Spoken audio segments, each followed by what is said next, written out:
You're listening to Finding Your Genius Zone with Dirk Nevelle. With the help of successful individuals across industries, Dirk breaks down the unknown parts of every vocation while highlighting the importance of finding a career where you can leverage your natural skills, passions, and interests.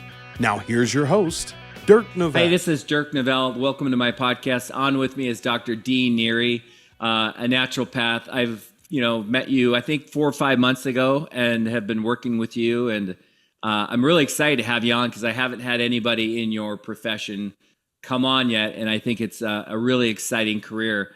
So, Doctor, I'm going to probably just kind of let you, since the audience is coming in hot, your title, they're going to probably want to know a little bit about what it is you do. And I would love it if you could kind of give us an idea of, your background, how you came to be in private practice, because I know you taught for a long time. And then we'll kind of just take it from there. Sounds good. Well, thank you, Dirk. And I'm honored to be here and excited about your project and what you're going to be offering, preferably young folks going forward, but folks that are kind of looking for their way in the world. Naturopathic medicine kind of actually fell into my lap, so to speak. I've always known that I wanted to be in healthcare. I started my healthcare career, if you will, in high school as a nursing assistant back in the early 1980s, and just kind of always knew the nurses I worked with always said, "Oh, you belong. You should be a doctor. You need to be a nurse. You need to be in healthcare.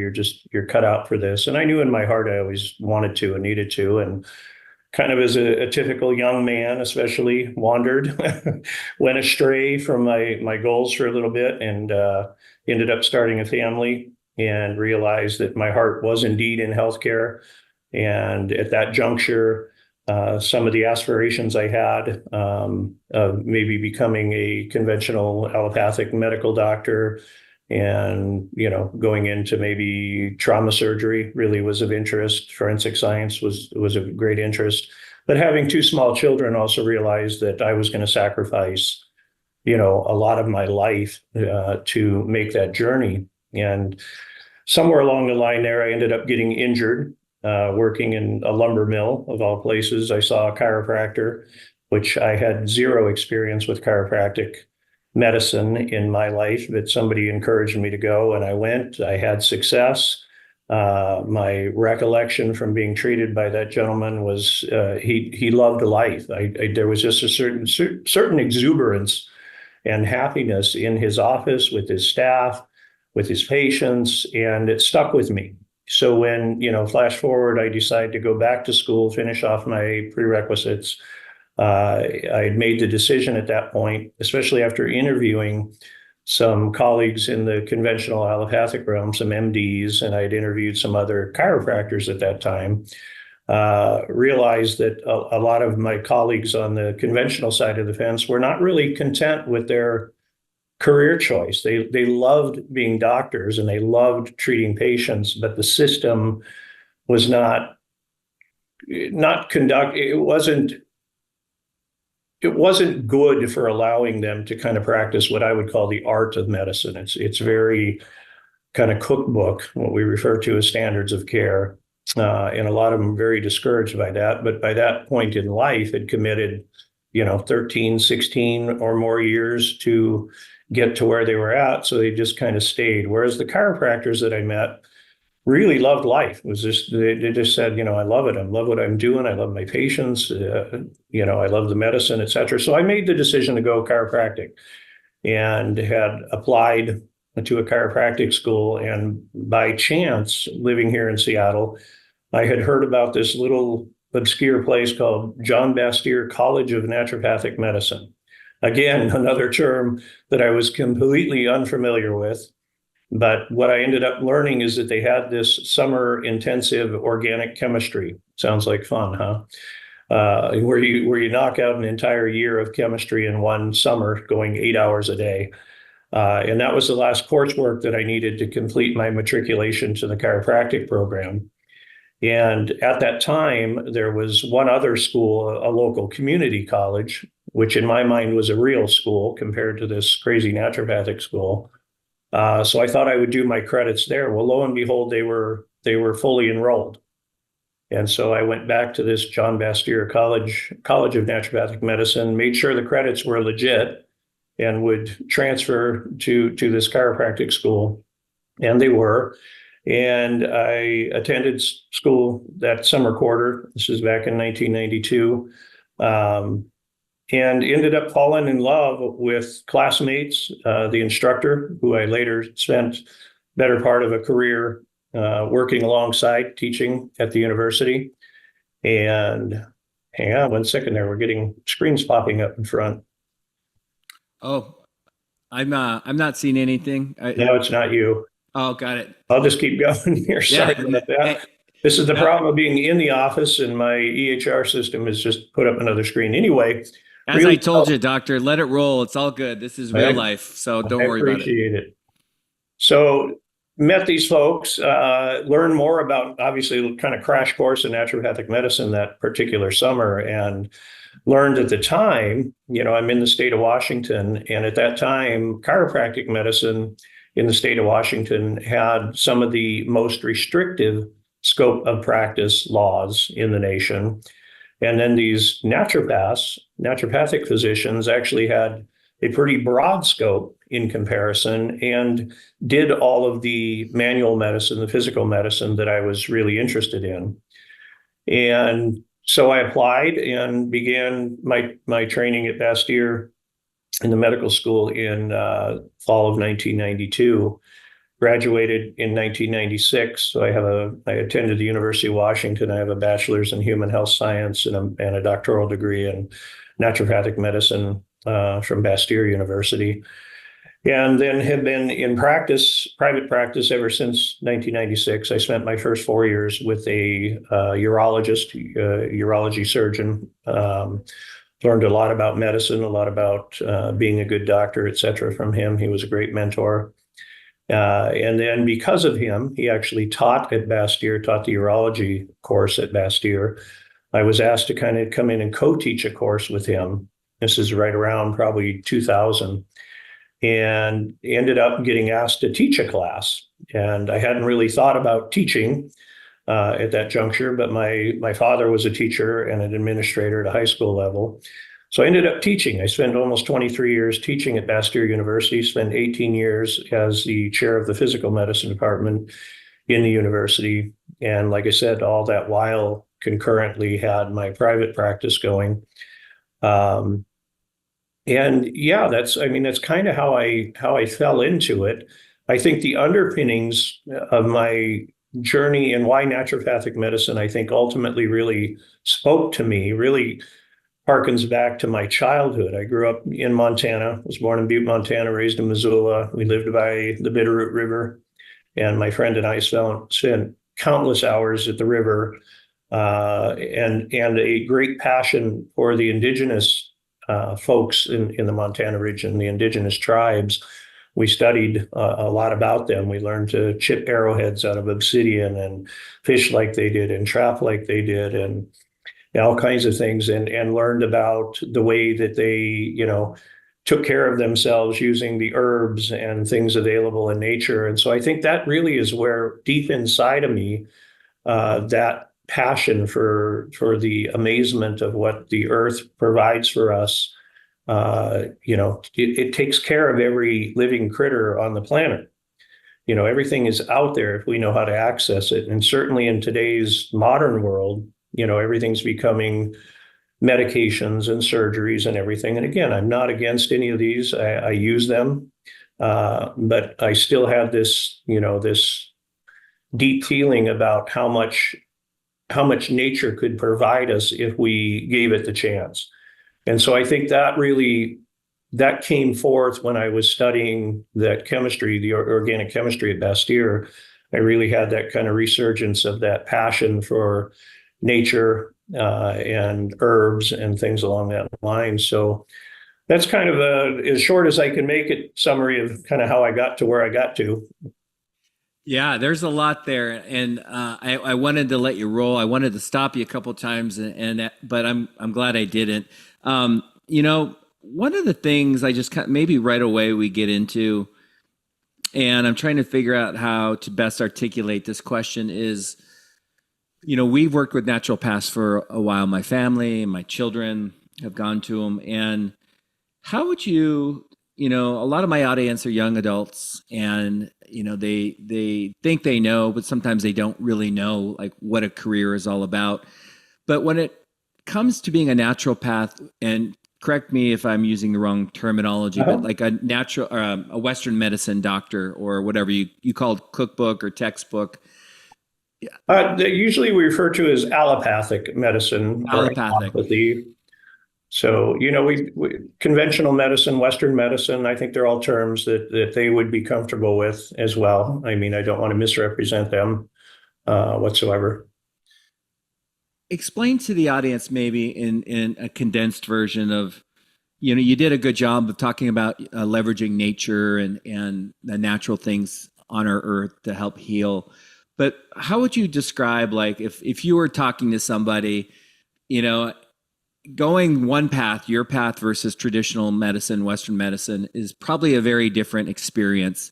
And I guess the question is, can you elaborate on kind of the core differences? Because if somebody's dead set on being a doctor versus a naturopath, I think they're going to have a little bit of a different life in the next decade or so. And maybe you can articulate what that might look like. It's a tough question. It's multi-layered, and I usually will respond to a question like that I think really the primary difference between a naturopath and an allopath probably comes down to overall philosophy. I think our philosophies are a bit different. In naturopathic medicine, we kind of have a number of principles of the medicine. One is the healing power of nature. One is doctor is teacher. The term doctor is actually Latin, or comes from the Latin word docere. Docere means to teach. Prevention is another one of the principles of the medicine. And so anyway, we have these principles that, find and treat the cause. I don't think they're necessarily that far off from what my colleagues on the allopathic side do in general, but we're looking more to ideally use nature to help the body to help itself, versus just kind of, sort of a disease care approach to medicine. Unfortunately, from my view, I think that, medicine today is really about disease management. We call it healthcare, but I feel like it's really disease management. And again, nothing wrong with that. We get sick, we have disease, we have trauma, and we've got some of the best medicine available, for those conditions. But my mindset is I would consider myself to be a really good doctor if every single one of my patients was never ill. And we did that with the only thing that we ever really gave to them was food and water. No supplements, no drugs, no surgery. Again, utopic kind of a mindset. But I think that if more of us took that approach of doing the fundamentals, or what I refer to as the foundations of health, we would see a drastic improvement in the overall, health of the country, of the members of the world. Actually, not even just the country, but of the world. But we've had so many amazing inventions and creations, especially along the lines of pharmaceuticals and procedures and things of that nature, that I think we as consumers have kind of become a bit lazy. It's like we don't have to quit eating the sugar once we're deemed to be diabetic. We can just get on a medicine that kind of manages it. Where I would feel much more successful if I, number one, prevented all of my patients from ever becoming diabetic, which is a pipe dream, but it's my mission, my goal.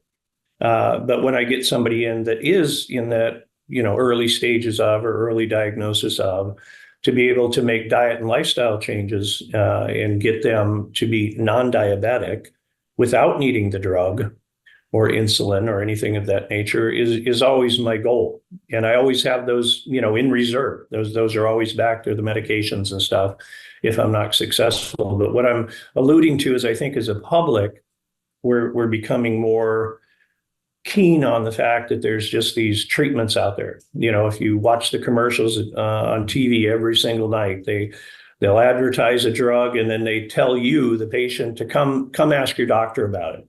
or come tell your doctor you're interested in this medication. And that's a little awkward. It's like, I think there's other levels that we could address these things on and not just go straight for the drug. Yeah, I just thought a question. Has it always been so that you could actually market and advertise in media drugs? Was there ever a time where I think that came late 90s, early 2000s.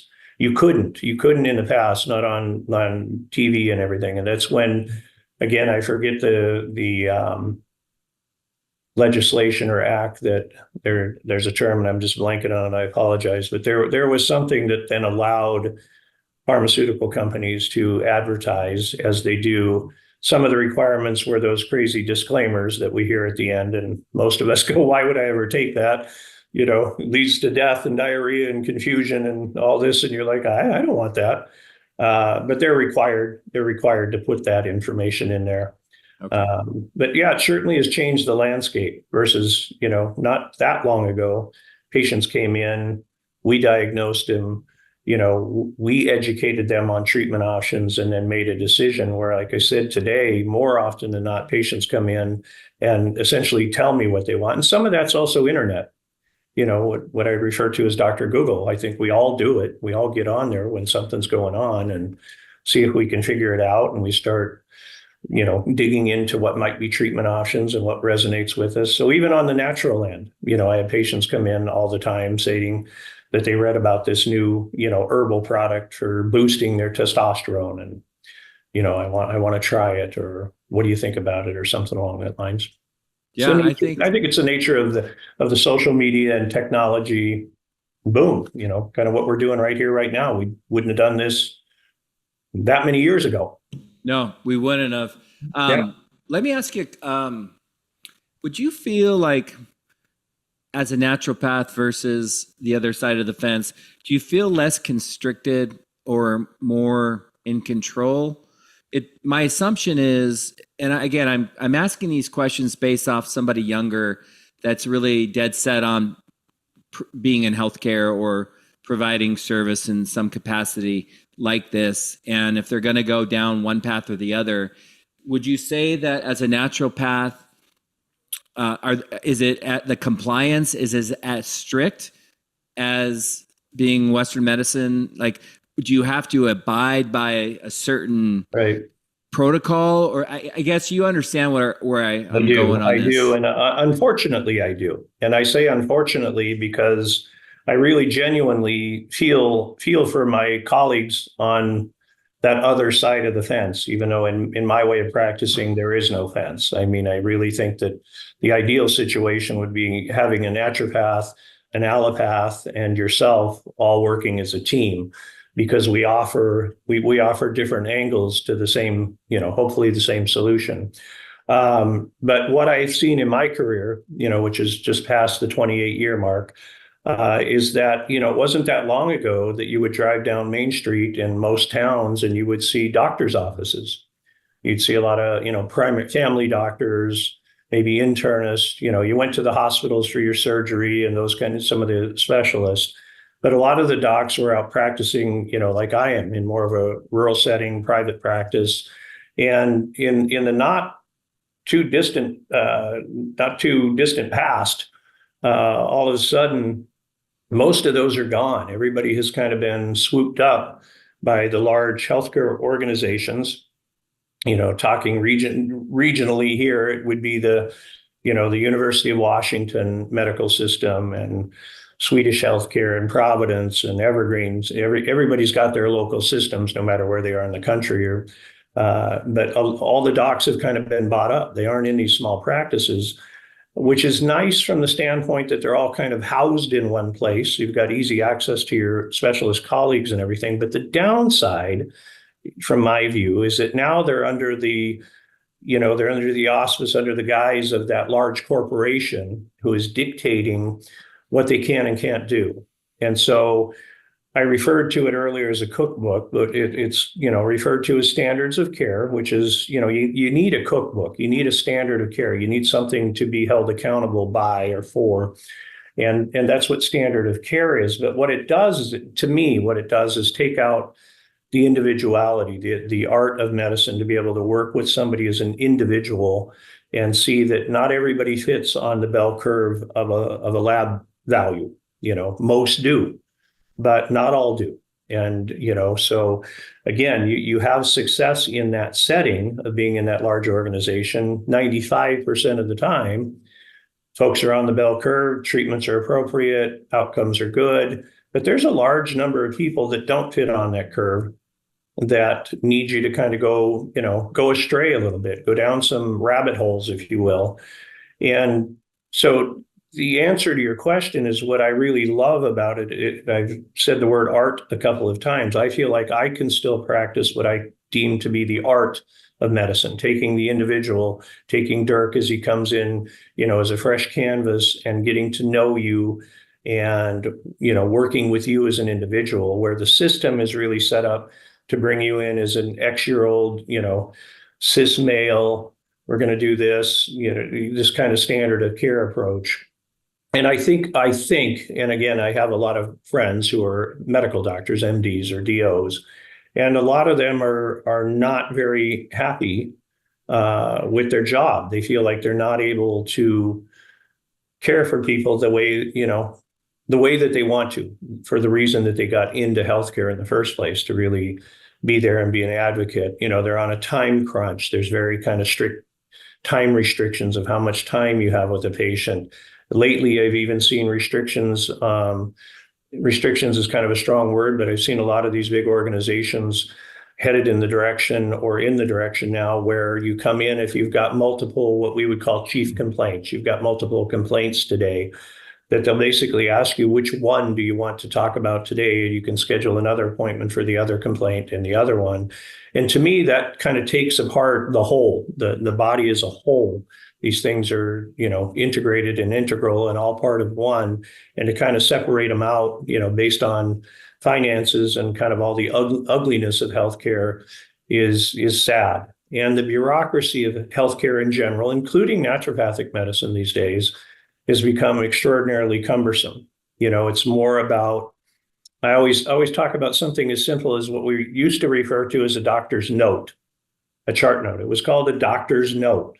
Dirk comes in today, I interview you, I get to know you, I find out your kid's name or your pet's name, your pet is going in for a procedure. I write in my note, a note about your dog's name and what was going on. And then that I looked in your throat and your posterior pharynx was erythematous and you had a fever and I diagnosed you with strep throat and gave you some penicillin. It was a note so that, kind of to jog my memory. And today's world, it's all about the legality of it.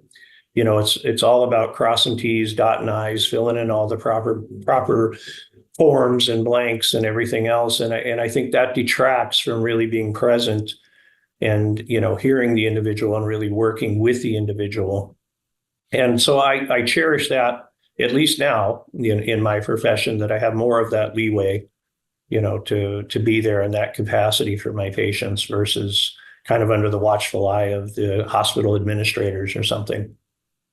Well said. That's really interesting. That's kind of where I was trying to go on that question. So I do have to ask, everyone, I interview people that are in their flow, people that, I don't interview people that hate their job.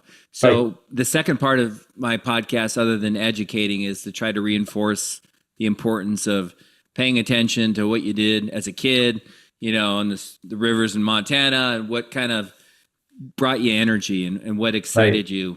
But in every career and job, it's not perfect.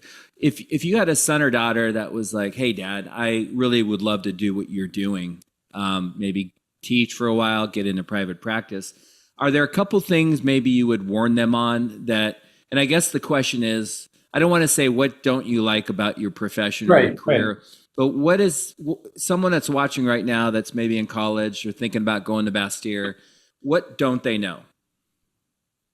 I think one of the things, now it certainly has changed in my almost 30-year career, was sort of the perception of naturopathic medicine. We were, I'll use the word quack because quack has been thrown out there, numerous times. over the course of my career that, somehow we weren't doctors, we weren't, educated as highly, or on and on and on and on. So there is a certain degree of kind of almost a rebel nature that I think us that have been in it a while now have had to have. You've got to kind of have a little bit of a chip on your shoulder and really have to put in almost more work at times. Our education, Bastyr is accredited the same way the local university, University of Washington, one of the best med schools at primary care in the nation. We're accredited by the same organizations. We've had our licensing exams compared to exams on the allopathic side. Most of our coursework is the same. It's kind of all the ologies and everything else. The difference in school really is, where they might study more of the pharmaceuticals and maybe the procedural side of medicine. We're studying more of the diet, nutrition, psychology, herbs, pharmacognosy, which is kind of the pharmacology of the herbs, that end of things. So I think if it were, my son or daughter making that choice, a lot of it comes down to, that I think that would almost be easier from the standpoint that I have that relationship with my kids and kind of know what it takes to do this line of work, and probably could either encourage or discourage based on my knowledge of them. If it was somebody coming to me, which I was on the new student interviewing committees for years and years and years. So I got to interview a lot of incoming students. And I would always kind of ask those questions about expectations and, do they sort of have that, I hate to call it rebel spirit, because it's not fighting, but you have to advocate very strongly. You have to be good at what you do. You have to be able to articulate with our allopathic colleagues, because that is kind of it is the primary medical system in the United States. So you've got to do your work. It's not cheap. Almost all the naturopathic medical schools are all private.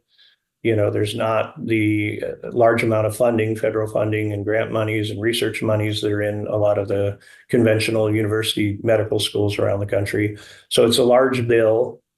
I think income potential in general is less across the board, although that's the other nice thing. We were talking a minute ago about some of the pros of it too. The other pros are it's not really limited. You can kind of run with it. I've got colleagues who are doing very well fiscally, writing, researching, speaking, product development, all kinds of things. So you're not quite stuck in the box the way that some of my colleagues on the other side are, which can be a good thing, but if you're just kind of expecting to come out and go into a lucrative career, I would certainly encourage you to think about something else. This has to really come from the heart. You have to have a passion for the medicine, for the philosophy of the medicine, and then a little bit of that rebel spirit.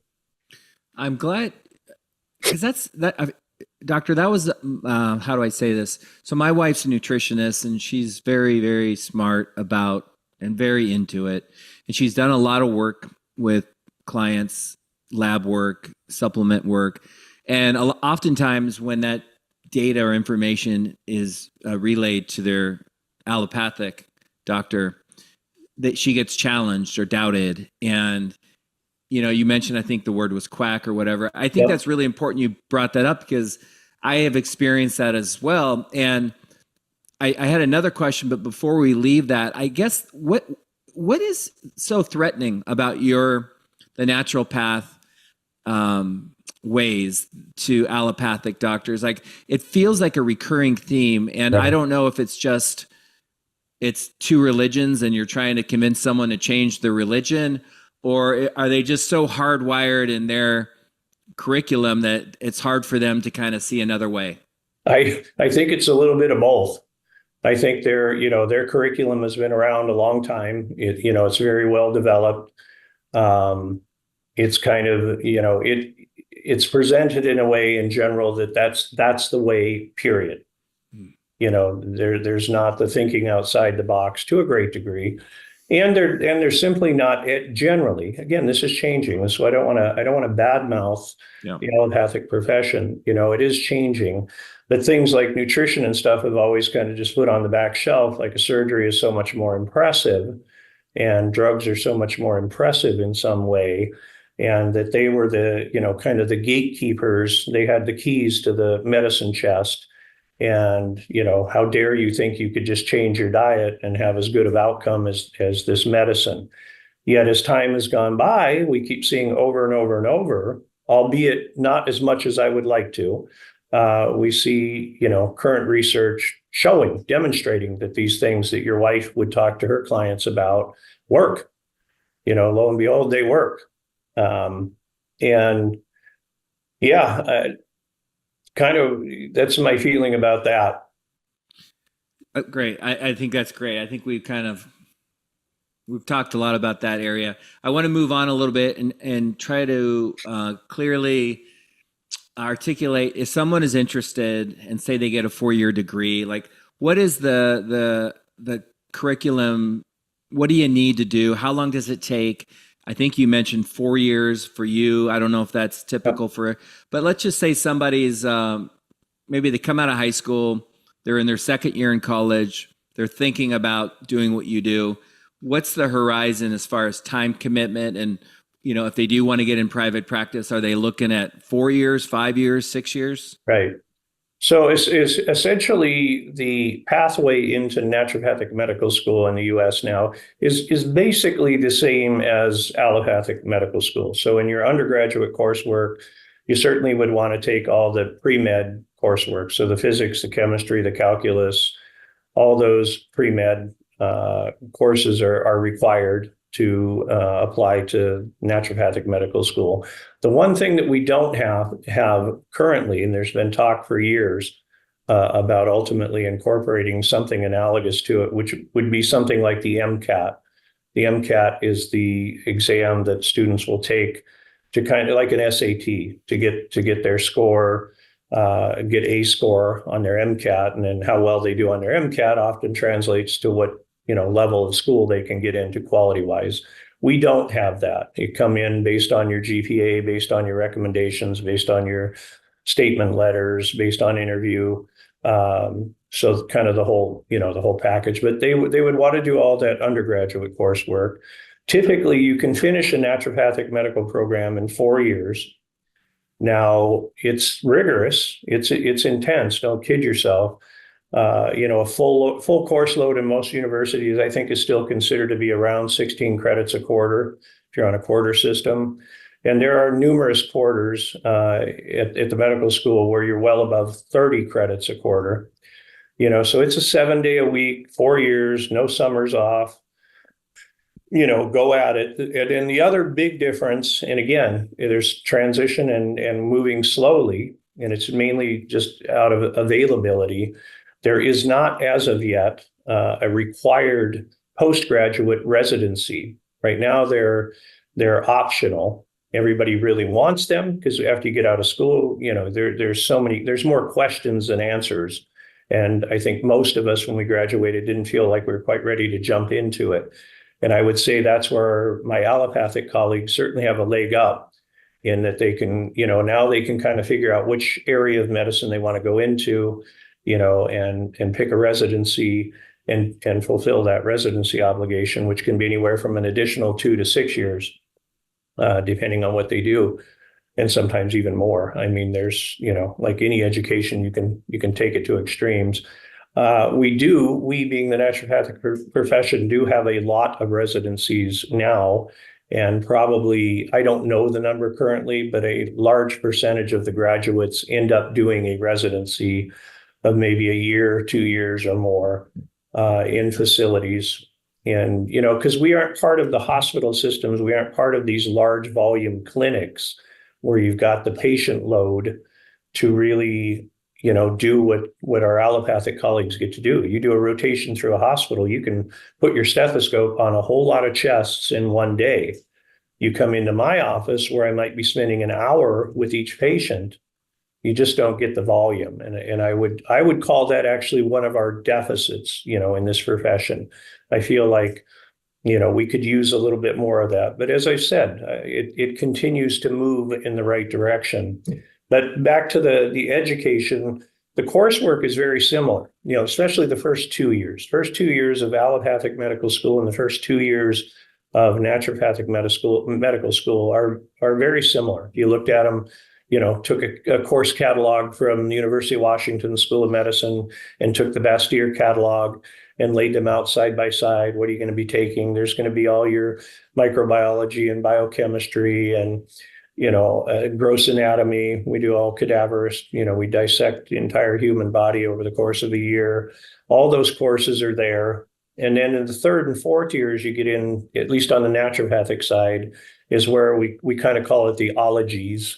That's where you would study your urology and gastroenterology and cardiology, again, from a primary care lens, not a specialist lens, alongside all the other coursework, the nutrition, the counseling, the herbs, pharmacy. We have full prescriptive authority. And you got to learn, so got to kind of learn their tricks as well to a certain degree. And then all the ones that we do. So I think most folks would be actually kind of pleasantly surprised if they looked at those two catalogs side by side and realized, they kind of do real school. Yeah. It's funny. Yeah. So it sounds like, let's just say you come out of college, 22, 23, maybe you go to Bastyr, you're coming out at 28, maybe you do a year or two residency and you're 30, 31. And that's kind of when you're potentially able to start your own practice. Yep. Okay. Got it. Yep. That's about when you can come out as of now. Yeah. I think with one exception, if I'm not mistaken, and there's been a number of more, a few more states that have become licensed in the past few years, but I believe the state of Utah does require that you have had at least a year of residency before you can apply for licensure there. But basically, you can come out of school and establish a practice, which is, like I said, pros and cons. I think, like I said, to talk something kind of my honest feeling about our profession, one of the downfalls would be just that. I feel like we need a little more time in a clinical setting before just jumping into practice. But now that just in the amount of time since I've been out of school, the amount of actual kind of job opportunities within another clinic with experienced clinicians in there has become much more available. Most of us graduating back in the 90s or the 80s for sure would have been coming out, setting up their own place right out of the gate, probably never with anyone, where now there's larger clinic settings like the practice that I'm in here. There's 7 doctors in. And so you've got colleagues to learn from, colleagues to bounce things off from, talk about cases. It's growing. Growing and evolving. Naturopathic medicine isn't new. I think that's another thing. It's 200 and I don't know where we're at now, roughly probably 250 years old is where we credit back the foundation of naturopathic medicine back to Germany in that area. Some of the founding fathers were Father Kneipp and Benedict Lust and some of these folks that kind of were known for, doing things like nature cure. If you've traveled Europe at all, especially in kind of Eastern Europe, you'll know that there's a lot of sanatoriums around there. That even today, I took students for a couple of years back to Russia to study and the Ukraine to study what's referred to as balneal therapy or spa therapy, where back there they use it in conjunction with their what we would call Western or conventional or allopathic medicine. So, for example, somebody in Moscow has open heart surgery.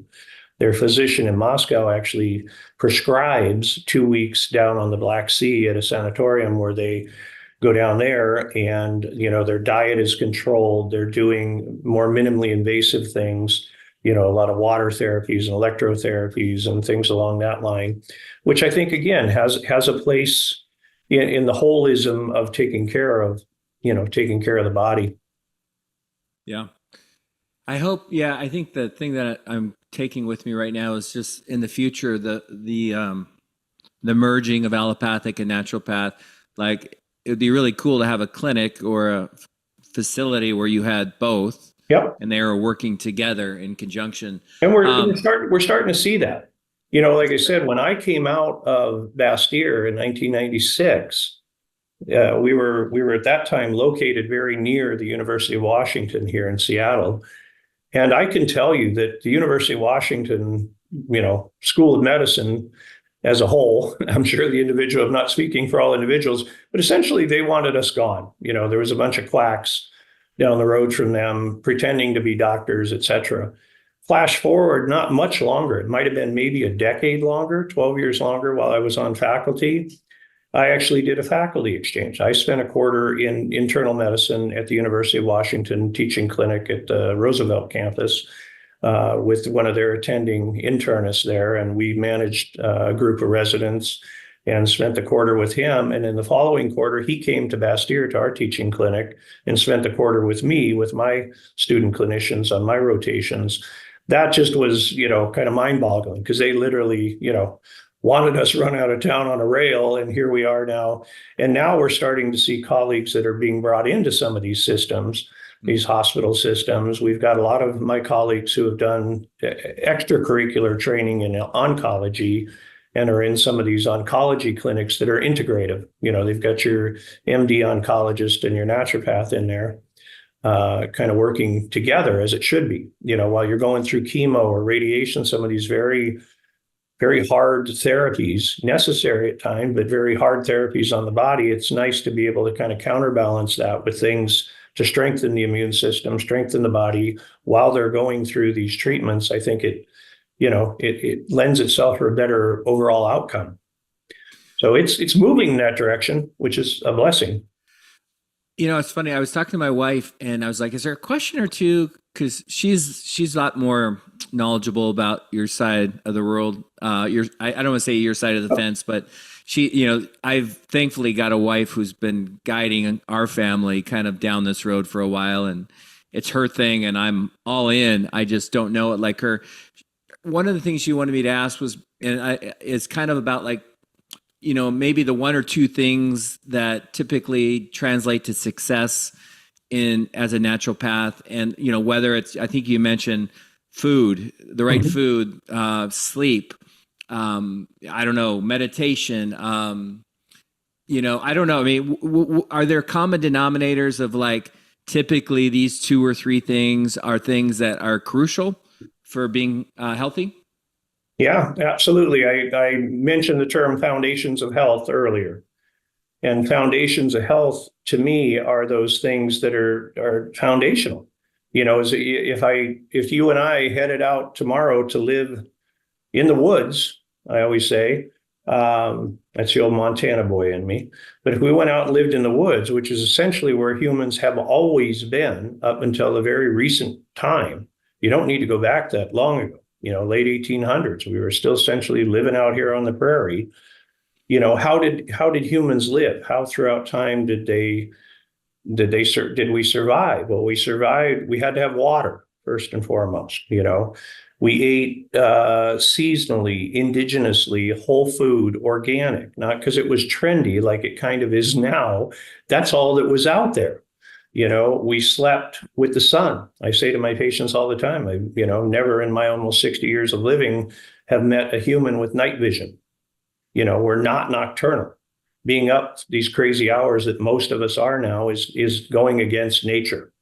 Humans are not nocturnal. And if you apply science to that, light regulation via the retina and the eye it plays a major role in some of the neurotransmitters in the brain, serotonin, dopamine, norepinephrine, some of these things that are, involved in some of the disease states that we, prescribe medications and things. So I think getting back to the foundations, making sure somebody is hydrated, and you just go spend an evening with one of my allopathic colleagues at a local ER. Go up there in the evening and interview everybody that comes in, minus the obvious, a car accident victim or something where you obviously know why they're there, what the situation is, what the trauma is. But unfortunately, or maybe fortunately, the majority of folks that end up in the ER just don't feel good, right? They just don't feel good. They haven't been gunshot. They haven't been in a car accident. They just feel like they're not doing good or they're dying or something like that. And they go in, they have a lot of workup. a lot of testing, run up a pretty steep bill, unfortunately. And many times, all that they get treatment-wise was hydration. They get a few bags of IV solution and they come out feeling better. And all that says to me is, man, we're dehydrated. So something as ridiculously simple as just drinking an adequate amount of water can make a massive difference in health. And obviously, we know your wife is well aware. And, I think we're all aware of how important a healthy diet is.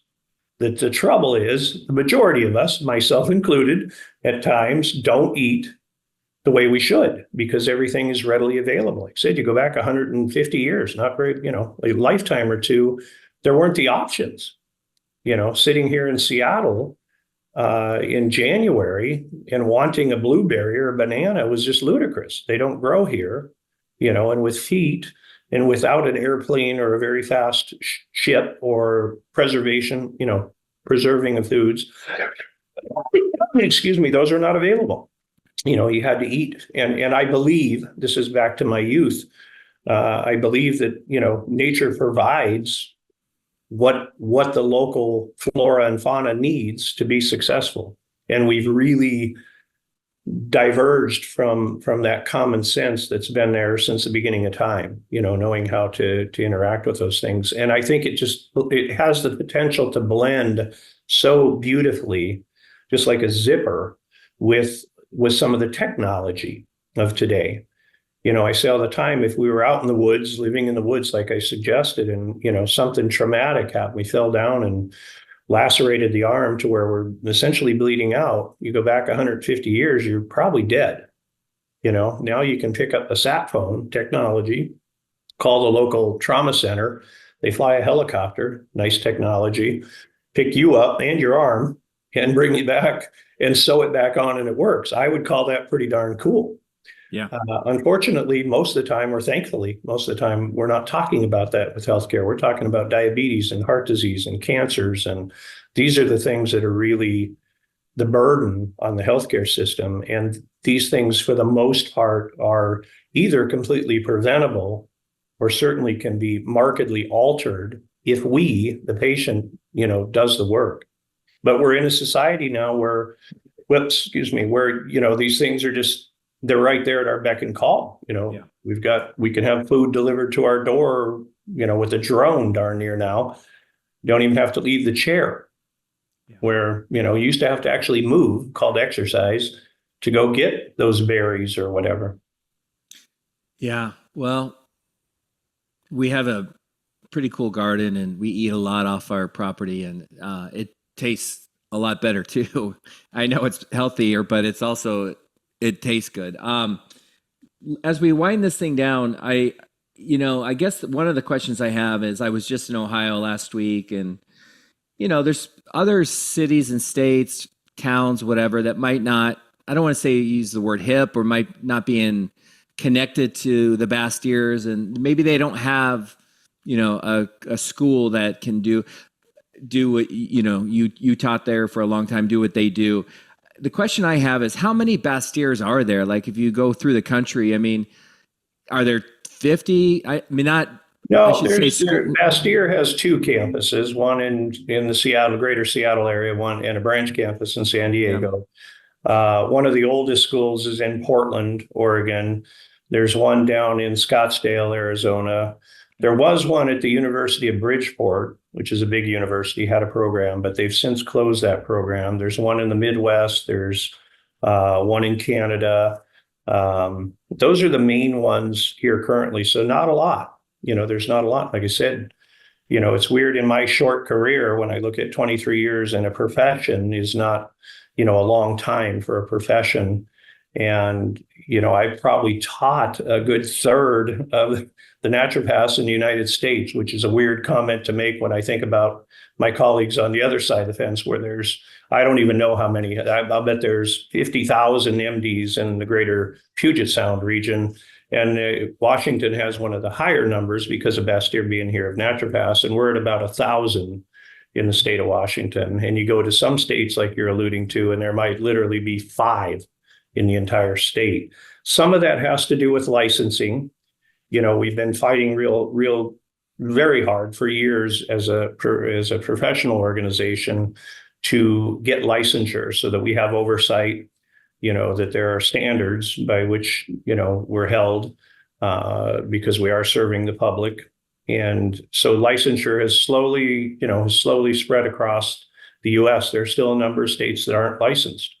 So some states where folks might be viewing this from might not even be licensed yet. But what I would tell students, because I taught students every single quarter or every single year I ever taught, I always had students from unlicensed states that desired to go back and practice in that state. And if they just went back and called themselves a doctor and started practicing, they could be arrested, practicing medicine without a license. And I would encourage them to go back and be that advocate.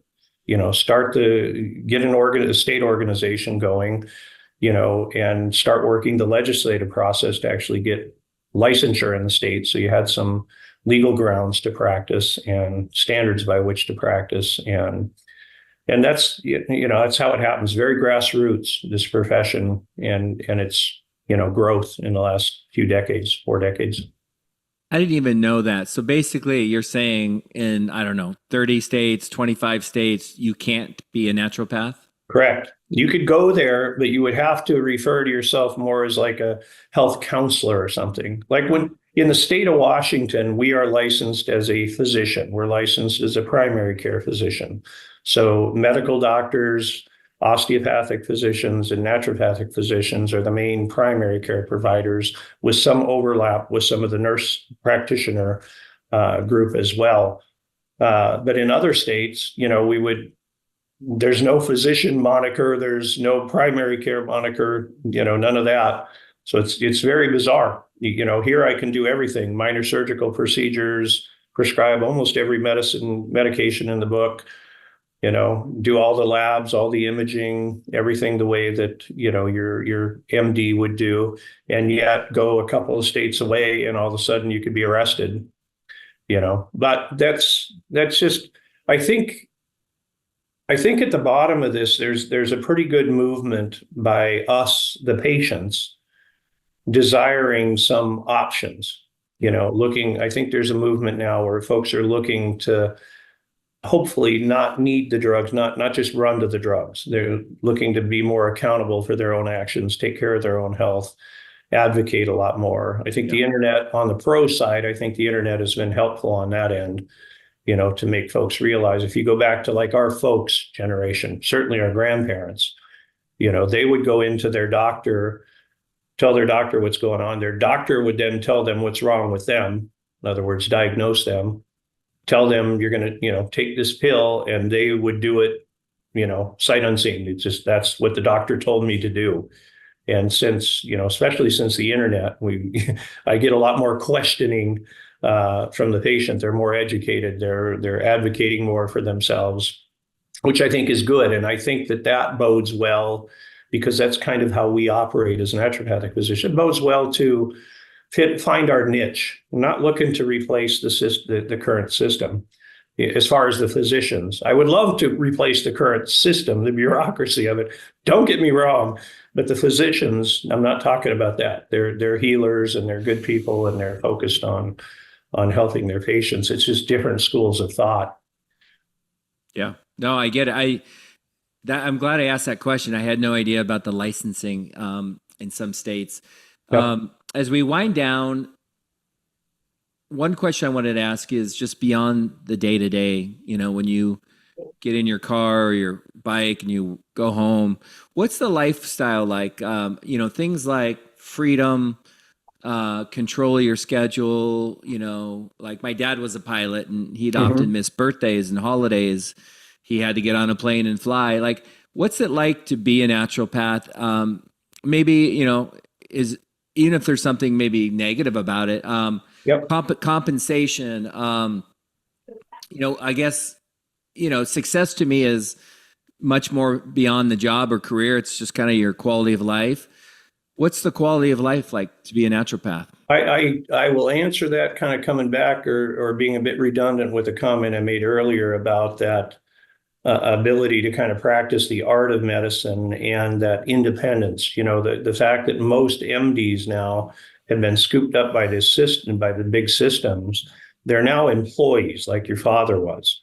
They're kind of told how many vacation days they'll get. And, most of us know the work grind. Whereas as a small business owner, which is basically what the majority of naturopaths come out and become small business entrepreneurs. They open their own little mom and pop shop. You set your own hours. You set a fee schedule that's relative to what it's worth in the region. But, you're kind of establishing everything. So I think the beauty of what we have, at least as of now, and like I said, we're starting to see more of us ending up in these bigger systems, which will take away some of what I'm going to say. I think the beauty of what it is now, you can make whatever you want out of it. You literally could, have a mobile medical unit, like, a big bus or something, kind of like the blood donation buses that you set up like an exam room, and you could move it around and, see patients one day a week if your budget allowed. Or you can run crazy, work 14-hour days like I am today, 14-hour days, 7 days a week, and, live that life if that was. So you still have that freedom is the bottom line. You still have that ability to, and I really encourage students when I was teaching to really find that place in their soul, what they're want their life to be like. Are you going to practice what you preach? If you're going to practice what you preach, you better prioritize your life, your health before your business, or you're not going to be a good example. But if you're kind of one of those work fanatics, you could also do it that way. So it isn't set in stone, which is the beauty of it. You have the option to go out and create. Yeah, I like it. I mean, there's a personality test. It's called an Enneagram, and I really like it. There's like 9 types, and mine is type 4, which is the individual kind of just. And I'm listening to you talk, and I've like, maybe I should have been a naturopath. I don't know, but I like my freedom, my control, and it's not that I don't follow rules, but I just, I don't like to be constricted. Especially if I tend to be kind of I guess I'd call myself these days kind of a night owl. Yep. So my hours are off times in the evening. I start on my Tuesdays and Thursdays. I usually start at 3 p.m., 4 p.m., and I go till 9 p.m. Patients are always amazed that they're coming to see their doctor at 9 p.m. Yeah. But most of them that see me at 9 p.m. are so excited that I'm there at 9 p.m. because they don't want to miss work. Yeah, etc. Saturdays. I've always worked Saturdays. Now I take Sundays and Mondays off, but I've always worked Saturdays because to me it brought in a type of clientele that I resonated well with. These are generally people that didn't want to miss work to go to a doctor's appointment, didn't want to interrupt, their weekly schedule. And they tend to just have a little bit of a different work ethic and stuff that I resonate with better. But again, the choice was mine. You've got that freedom to be able to set your own schedule, set your own financial goals. You can have a crazy amount of overhead and build a beautiful building and have all the luxurious amenities, or you could be working out of the back of a trailer. Yeah. Legitimately. In your bio, I think there was something about, as a teacher, you would always say, hopefully one of you someday will hire me when I'm ready to go back and serve or be a private practice. And sounds like a couple of the doctors did old students. Yep. I'm sitting here right now. I actually have always maintained a private practice since I graduated in 96. But it's been part-time because my full-time gig was, teaching at the university, but I've always been in private practice. But I always made that comment, someday when I'm pushing 60 and I'm ready to just kind of, go on cruise mode, because I love my patients. I adore my patients. I just genuinely, I honestly sometimes feel guilty that I get paid because, almost 30 years in, I know what I know. Yeah. More importantly, I know what I don't know.